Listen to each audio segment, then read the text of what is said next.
Hello class 9 Hindi students.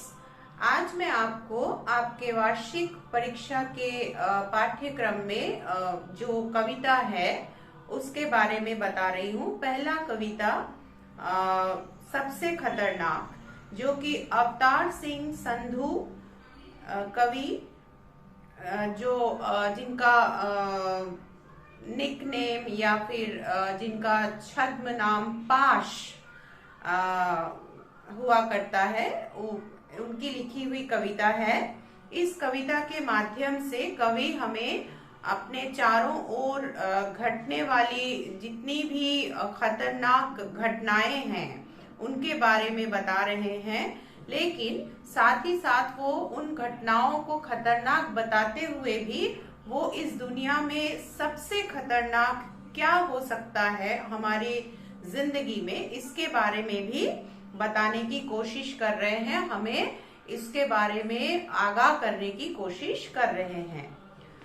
कविता मैं पढ़ रही हूँ और फिर उसके बाद मैं उसका सारांश भी बताऊंगी।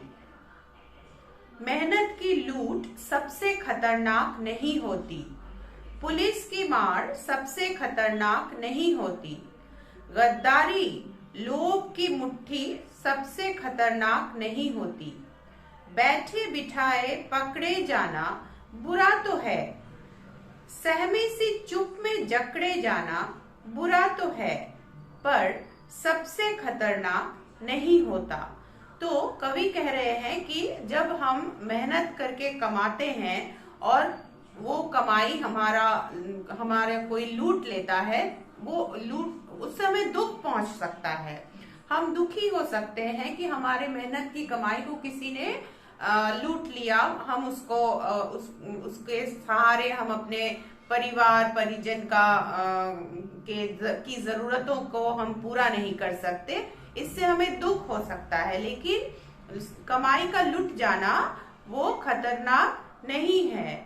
पुलिस जब मारती है किसी भी गड़बड़ी में, जब कोई पुलिस जब लाठी चार्ज करती है भीड़ को हटाने के लिए, उस समय अगर मार पड़ती है तो वो भी, उस चोट को भी हम सह सकते हैं। वो अन्याय है क्योंकि हमने कुछ गलत नहीं किया है, फिर भी पुलिस ने हमें मारा, तो ये अन्याय है, पर फिर भी हम उस मार को हम सहन कर सकते हैं, वो इतनी खतरनाक नहीं होती। गद्दारी लोभ की मुट्ठी, मतलब किसी को धोखा देना, अपने देश को धोखा देना, या फिर लोभ करना, लोभ के वश में आकर के गद्दारी करना या धोखा देना या झूठ बोलना, मक्कारी करना, ये सब भी इतनी खतरनाक नहीं होती। ये बुरी बात है, इससे हमारे देश की, हमारे समाज को नुकसान पहुंच सकता है, बुरी बात है, बुरी आदत है, लेकिन ये भी इतना खतरनाक नहीं है। बिना कारण अगर आपको पुलिस पकड़ के ले जाती है, वो भी खतरनाक नहीं है। और चारों तरफ अन्याय होते हुए देखकर डर के कारण चुप सध के रह जाना, ये भी खतरनाक उतना नहीं है। खतरनाक है, ये सब बुरा है, लेकिन इतना भी बुरा या खतरनाक नहीं है। कपट के शोर में सही होते हुए भी दब जाना बुरा तो है, मतलब हमारे चारों तरफ अच्छाई से ज्यादा बुराई है। हम अगर अपने चारों तरफ नजरें घुमाएंगे तो हमें ये दिखेगा कि हमारे चारों तरफ जितनी अच्छाई है उससे ज्यादा बुराई है, और इस बुराई के दबाव में आकर के हम लोग चुप रह जाते हैं, हम अन्याय का प्रतिवाद नहीं करते हैं, तो ये बुरी बात है। किसी जुगनी की लौ में पड़ना बुरा तो है। जुगनू मतलब जुगनू एक कीड़ा है जो रात में अगर वो उड़ता है तो अंधेरे में उसके शरीर से थोड़ी सी रोशनी निकलती है, तो अगर आप बत्ती नहीं जलाओगे तो उस रोशनी से आप, अगर जुगनू की रोशनी आपके चारों तरफ घूम रही है लेकिन वो इतनी भी ज्यादा रोशनी नहीं है, उज्जवल रोशनी नहीं है जिससे आप अपने किताब को या अपने चारों तरफ को स्पष्ट रूप से देख सको। तो कवि कहना चाहते हैं कि अगर आप ज्ञान पाना चाहते हो तो जो सचमुच में ज्ञानी व्यक्ति है उससे ज्ञान हासिल करो, ना कि जो अर्ध ज्ञानी या अल्प ज्ञानी व्यक्ति की तुलना वे जुगनू के साथ कर रहे हैं। वो सच्चे गुरु जो है वो आपको सच्चा ज्ञान देकर आपके जीवन को वो क्या करेंगे, प्रकाशित करेंगे। लेकिन जो अल्प ज्ञानी व्यक्ति है वो आपको पूरा ज्ञान नहीं देंगे, जिससे आपकी शिक्षा पूरी नहीं होगी और आप पूरी तरह से अपने आप को इस जीवन में प्रतिष्ठित नहीं कर पाओगे। मुट्ठियां भींचकर बस वक्त निकाल लेना बुरा तो है, सबसे खतरनाक नहीं होता। फिर से बोल रहे हैं कवि कि आपके मन में कुछ करने की चाह है, लेकिन आप परिस्थिति के दबाव में आकर आप उसको पूरा नहीं कर पा रहे हो, तो आप अपने मन की इच्छा को दबा दे रहे हो। ये बुरा है, लेकिन वो खतरनाक नहीं है। सबसे खतरनाक होता है मुर्दा शांति से भर जाना, न होश तड़प का सब सहन कर जाना, घर से निकलना काम पर और काम से लौटकर घर आना।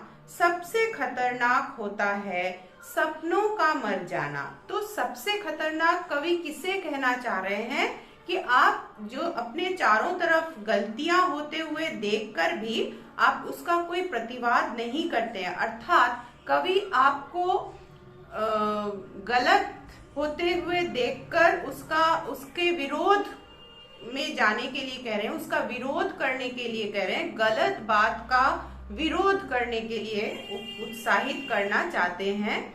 तो कह रहे हैं कि मुर्दा शांति से भर जाना, मतलब एक मुर्दा वो उस पर किसी भी बात का असर नहीं होता है। एक मृत व्यक्ति पर किसी भी बात का असर नहीं होता है, वो किसी भी तरह का वो प्रतिक्रिया नहीं दे सकता।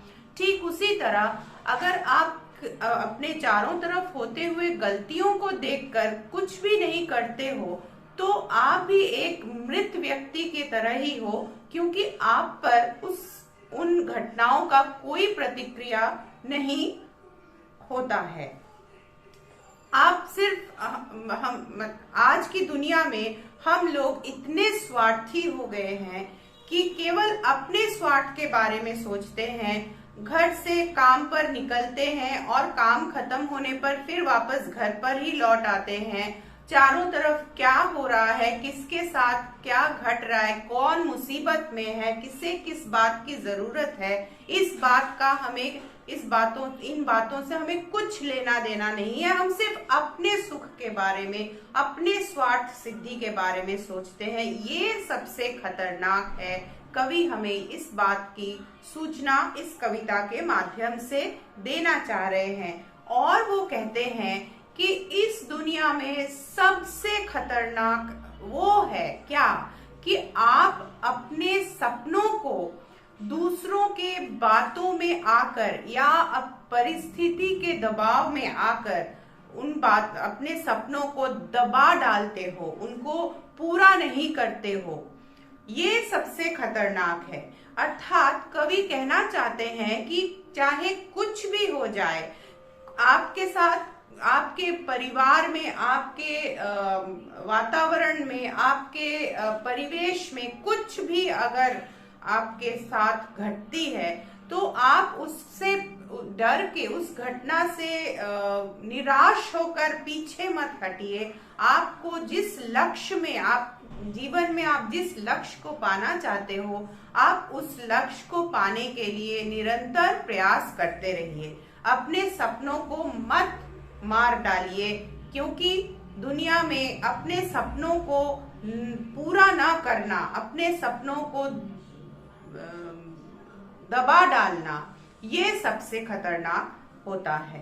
तो कवि हमें अपने चारों तरफ घटते हुए गलतियों का प्रतिवाद करने के लिए कहते हैं, मुर्दे की तरह न रह करके उन गलतियों का विरोध करने के लिए कह रहे हैं, और अपने जीवन के लक्ष्य को पूरा करने के लिए कह रहे हैं, किसी भी बाहरी दबाव में न आकर।